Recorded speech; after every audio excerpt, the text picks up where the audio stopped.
Florida Senator Marco Rubio. Senator, we got this footage. You're going to get a lot more when you saw everyone with their cell phones out. What does that tell you? It's a massive failure. Look, a sniper from a rooftop is a known vulnerability in general. I think it's a known vulnerability of these outside rallies that was known to the Secret Service, that was known to law enforcement agencies. The problem is if you're not providing them enough personnel, they have to outsource the perimeter.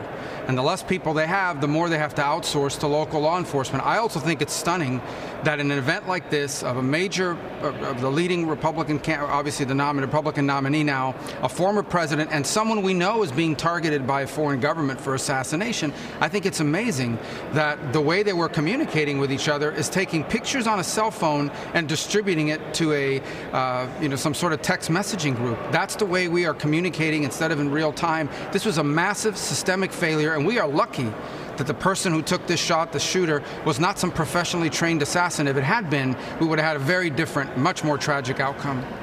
And do you think that this is a one-off, that they were this loose, or do you sense that if we looked at other Trump rallies, we might be seeing the same holes in security? I think you would have seen the same holes. I can't speak for every event, but I can tell you that in this particular event, I don't think it's a one-off. Look, outdoor rallies in general are difficult to secure, no doubt about it, but that requires additional personnel. I just don't think the known threat and the level of security that was provided were matched. They did not match one another. So this was a big systemic failure, and someone needs to be held responsible for it, and it can never happen again. So, Senator, since we spoke, massive news as Joe Biden is set to step down, make it official tonight, and it's going to be Kamala Harris, who's had two big speeches. One got 3,000 people. Do you have a sense of your former colleague in the Senate, what a Harris presidency would look like? Yeah, look, I mean, Joe Biden, liberals rented Joe Biden. The left wing of the party, he was a rental. His career had not really been that of a radical leftist, but he was useful to them because he got in office, frankly, didn't know what was going on, and it gave the leftists in the shadow government a lot of runway to do whatever they wanted. Kamala Harris is not a rental. She is owned by the left. She is a product of the left wing of the Democratic Party.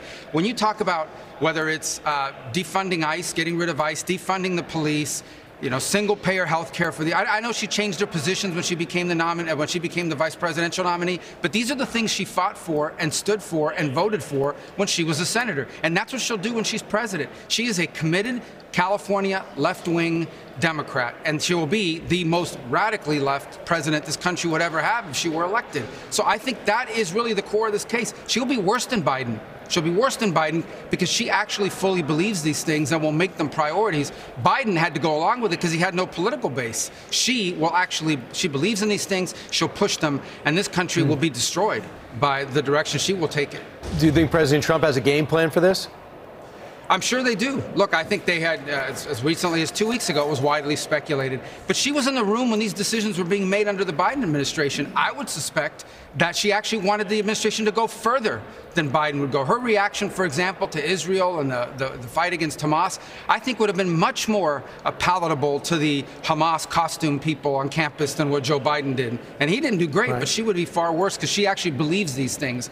And so I think now she's going to have the opportunity. She'll hide it during the campaign, and the media will do everything they can to boost her. But in the end, she's a radical California left-winger, and people need to know that about her record. We're about to find out, and we have the Prime Minister of Israel addressing a joint session of Congress today. I know you'll be there, but many Democrats will not, including the Vice President. Senator Marco Rubio, thanks so much. Thank you.